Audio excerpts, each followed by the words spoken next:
ఎక్కడైతే ఆత్మహత్యలు జరుగుతా ఉన్నాయో పిల్లలు ఇమ్మీడియట్ గా సెటిల్మెంట్ చేస్తున్నారు అధ్యక్ష కళాశాలలు.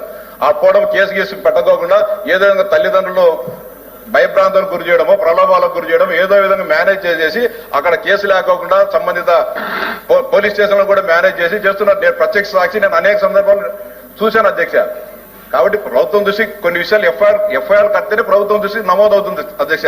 ప్రభుత్వం దృష్టికి రాకోకుండా ఉండాలంటే ఎఫ్ఐఆర్ కట్టరు, పేపర్లో వస్తుంది, అది మంత్రి వరకు లేకపోతే ముఖ్యమంత్రికి రావాలనే ఆవశ్యకత ఏమి లేదు అధ్యక్ష.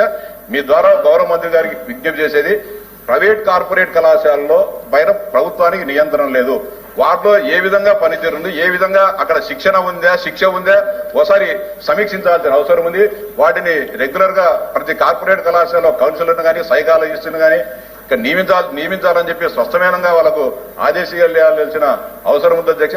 అంతేకాకుండా 2017లో ఏదైతే గౌరవ ముఖ్యమంత్రి గారు ఆ రోజు చక్రపాణి కమిటీని నియమించారో ఆ కమిటీ నివేదిక ఇచ్చింది కానీ తర్వాత దాన్ని అమలు జరగలేదు అధ్యక్ష.